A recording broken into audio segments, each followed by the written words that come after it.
তো বাড়ির সব থেকে ছোটো মেয়ের জন্মদিনে কি হলো দেখি চলো। হ্যালো বন্ধুরা, তোমরা সবাই কেমন আছো? আমি আবারও একটা নতুন ব্লগ নিয়ে চলে এসেছি। তো আমাদের বাড়ির সবচেয়ে ছোটো বনুর জন্মদিন আজকের, আমরা তাই বেরিয়ে পড়েছি। যেহেতু বাড়ির কাছেই তাই বেশি সাজাগুজোর তো প্রয়োজন নেই, কারণ বাড়িরই তো বনু। আর তাই আমাদের দোকান থেকে এইটা নিয়ে যাওয়া হচ্ছে। খুব দূরে তো বাড়ি, পাশাপাশিই বাড়ি, সেই কারণে আমরা সবার লাস্টে এসেছি। আর যেদিকে তাকাও না কেন এই মেয়েটা সব জায়গায় আছে, সবার আগে চলে আছে সব জায়গাতে। আর বনু তো ছোট একদম, তাই ও তাড়াহুড়ো করছিস। কেকগুলো তাকে কেটে দেওয়া হয়ে গেছে, যে কারণে ও খুব তাড়াহুড়ো করছে। কিন্তু বাবা মা না এলে কি মানে কেক কাটা হয়? তাই আমি চলে এসেছি খাবারের এখানে কি হয়েছে একটু রান্না বান্না দেখতে এসেছি। ওখানে মাংস, ওটা কপি চচ্চড়ি, ডাল, চাটনি, আলু ভাজা, আর পায়েস আছে। পায়েসটা কোথায় একটা, এই পায়েস, আর মিষ্টিটা আর খুললাম না, কারণ যেভাবে প্যাকিং করা আছে আর খোলার দরকার নেই, তাই খুলিনি। এই হলো মেনু। আর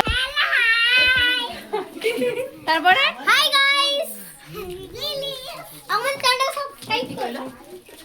কে বলছে চ্যানেল সাবস্ক্রাইব করো, কে বলছে চ্যানেল লিঙ্ক করো। কি বলবো আর, এবার ওর আর তর্স হইছে না। টেবিল চেয়ার সব হলিয়ে ফলিয়ে একদম ফেলে দেবে, যা আরম্ভ করেছে। আর এদিকে কি বলছে দেখো, হ্যাপি বার্থডে না হ্যাপি হোলি। ও শুধু হ্যাপি হোলি করে যাচ্ছে। ছোট তো, তাই এখনো পর্যন্ত মানে বুঝতে পারেনি ওগুলো। তারপর কিছু ফটো শুটিং হয়ে গেল, ফটো তোলা হচ্ছে। ফটো তোলার সময় পোজ দেওয়া একদম এক্সপার্ট, কীরকম পোজ দিচ্ছে দেখছি সবাই। এবার ওকে কেক কাটতে দিতে হবে, না হলে একদম তুলকালাম শুরু করবে। মোমবাতি তো ফেলে দিচ্ছে। যাই হোক, অনেক কষ্টে থামানো গিয়েছে। তার মা এসছে, বাবা এসছে, যে কারণে এবার শুরু করে দেওয়া হচ্ছে। কারণ না হলে ও যা তাড়াহুড়ো করছে, যে পরিমাণ কষ্টে আছে, যে তাড়াতাড়ি করছে সে কেক কাটার জন্য, আর আমরা দেরি করছি। আর যেহেতু ও ছোট, তাই একটু ভয় পেয়ে গিয়েছিলো যখন এটা ধরানো হয়। এটার নাম কি আমি ঠিক জানি না, স্পার্কেল ধরানো হয়, তখনও ভয় পেয়ে গেছিলো। আর আমরা বলছিলাম যে হাত ধরে কাটিয়ে দিই না, ও একাই কাটবে, কারণ তার কেক সে একাই কাটবে, কাউকে কাটতে দেবে না। আর এখানে দুটো কেক এই কারণেই, একটা বাড়ি থেকে আনা হয়েছে, আর একটা তার দাদা গিফট করেছে। দাদা মানে পিসির ছেলে, পিসিমার ছেলে, যাকে আমি অনেক ব্লগেই তোমরা দেখেছো হয়তো, আমার ভাই হয়। কোনো ব্লগে হয়তো এই ভিডিওতেই আছে, দেখবে নাচছে সাদা গেঞ্জি পরে, ওই দিয়েছে এই কেকটা ওর বার্থডেতে। ও কিন্তু একটা কাজ খুব ভালোই করেছে, তার মাকে দিয়েছে আর নিজে খেয়ে নিয়েছে। এবার আসছে বাবাকে দিতে। আর আমি আছি মানে এই ব্লাস্ট আর কি বলে স্প্রে, এগুলো তো কেক রাখার সময় ছাড়ানোই মারাই যাবে না, কারণ কেকের সময় যেন আমার মনে হয় এগুলো হয়তো কেকে পড়লে আমাদের শরীর খারাপ করতে পারে, যে কারণে কেক সরিয়ে নেওয়ার পরেই এগুলো ফাটানো হচ্ছিল। আর এখানে সবাই ওই সাদা স্প্রে মেখে ভূত হয়ে গেছে। আর এখানে দিদি এসেছিলো আমাকে দিতে, কিন্তু আমার ফোন পুরো মেখে নিয়েছে। যাই হোক, এবার ওকে মানে আমি যে গিফটটা দিয়েছি, ওই বার্থডে গিফট, ওর ফটো ফ্রেম, ছোটোবেলা থেকে বড় পর্যন্ত যে ছবিগুলো আমার কাছে ছিল, আমি সেইগুলো দিয়েই একটা ফটো ফ্রেম আর চকলেট একটা দিয়েছি বার্থডে গিফট। এবার ওকে আশীর্বাদ করা হবে। এখানে দেখো খুব হাসি পাচ্ছিল আমার, ও মোটেই মাথা ঠেকাবে না, আর আমার ঠাম্মা শুধু তার মাথা ধরে টুকিয়ে দিচ্ছিলো, প্রণাম করতে বলছিল। কিন্তু যাই, ও তো ছোট, ও অতক্ষণ মাথা করে থাকতে ওর বিরক্তই লাগবে, তবু কাঁদছিল ওর মাথায়। এই যে মানে ধান দুর্ব যে দেওয়া হচ্ছিলো, ওই জন্য ও খুব কাঁদছিল, ও কেন দিচ্ছে তার মাথায় ওগুলো। এরপর বাবা মা, জেঠু জেঠিমা, মানে আমার মা, বাবা, ঠাম্মা, ওর দিদা, দাদু, মামা, সবাই মিলে এক এক করে বড়রা ওকে আশীর্বাদ করছিল। আর ও বিরক্ত হচ্ছিল, কেন মাথায় ওর ওইগুলো দিচ্ছে, পাতা পুঁতি ধান এগুলো দিচ্ছে, ও বিরক্ত হচ্ছে আর কাঁদতে তো ঝেড়েই যাচ্ছে, মাথা ঝেড়েই যাচ্ছে।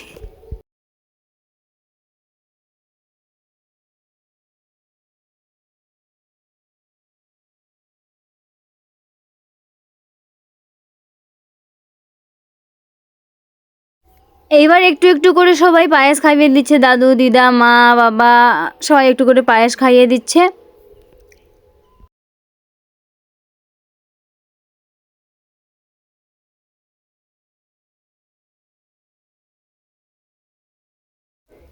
এবার একটু গিফট দেখতে এসেছি। গিফট শুধু এইগুলোই নয়, আরও আছে যেগুলো আমার আর মানে ভিডিও করা হয়ে ওঠেনি। এবার একটু আমরাও পায়েস খেয়ে নিলাম কাকুর হাত থেকে। এবারও গিফট পেয়ে কত খুশি দেখো শুধু।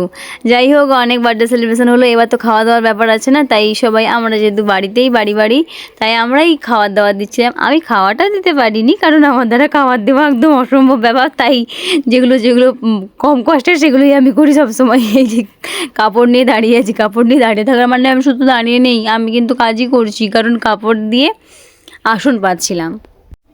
আর ইনি হলেন সবচেয়ে বড় ক্যাটারার, ইনি প্রথম থেকেই খাবার দিতে ব্যস্ত ছিলেন। এনাকে যেখানে দেখবেন বলবেন একটু ক্যাটারিং করে দিয়ে আসতে, দেখবেন ও খুব ভালো ক্যাটারিং করবে, কারণ ওই কিন্তু প্রথম থেকে প্রায় সব খাবার তরকারিগুলো ও দিয়েছে, কারণ ওগুলো দিতে ভালোবাসে, ওগুলো ভালোবেসেই করে, সেই কারণেই করে। আর আমার কাজ কি, জল দাও, গ্লাস দাও, ওইগুলোই, যেগুলো কষ্টই না, যেগুলো ছোটো বাচ্চারাও পারবে। এবার সবার হাতে হাতে মানে ভাত দেওয়ার সময় কেকগুলো দেওয়া হচ্ছিল, কারণ লোকজন অনেক ছিল তো, তাই প্রথমে ছোটরাই বসে পড়েছে। আর এদিকে বার্থডে গার্ল দেখো, বার্থডে গার্ল আগে খেতে বসে পড়েছে।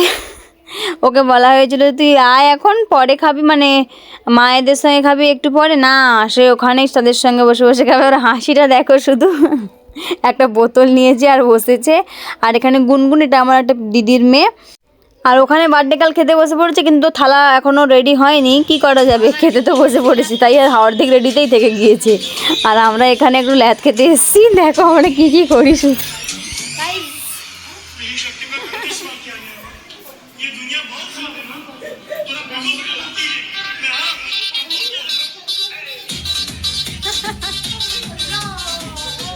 আর ইনি এতক্ষণ ক্যাটারিং করছিলেন, এনার ক্যাটারিং করা হয়ে গেছে, ফার্স্ট পঙ্গতে দিয়েই উনি চলে এসছেন একটু নাচানাচি করতে।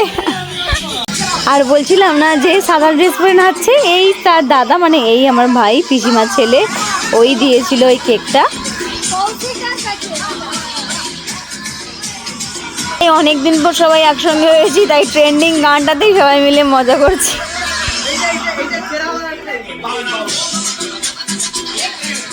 অনেক নাচানাচি হয়েছে। এবার 2 নম্বর পঙ্গতে বসে পড়েছি আমরা।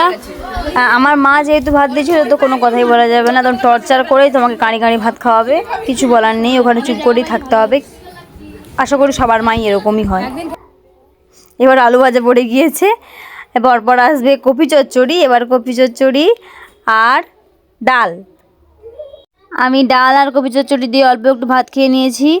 এবার সবাই মানে আমরা ভাই বোনেরাই বসেছিলাম। এবার মাংস চলে এসছে, যেহেতু পিসিমা মারাই দিচ্ছিল সেই কারণে মাংসটা আর বলতে হয়নি, কারণ ওনারা তো জানেন আমরা তো সব সময় খাই, এই কারণে ঠিক মাংসই দিয়েছিল। এবার চাটনি, পাঁপড়, পায়েস আর মিষ্টি, দেখি শেষ পাতে মিষ্টি পড়ে গিয়েছে। আমাদের বেলায় ভুলে গিয়েছিল কেকটা, তাই লাস্টেই পেলাম, আর লাস্টে পাস। তো আমি খেতে থাকি, তোমরা আরও নতুন ব্লগ দেখার জন্য আমার ফেসবুক পেজটাকে ফলো করো।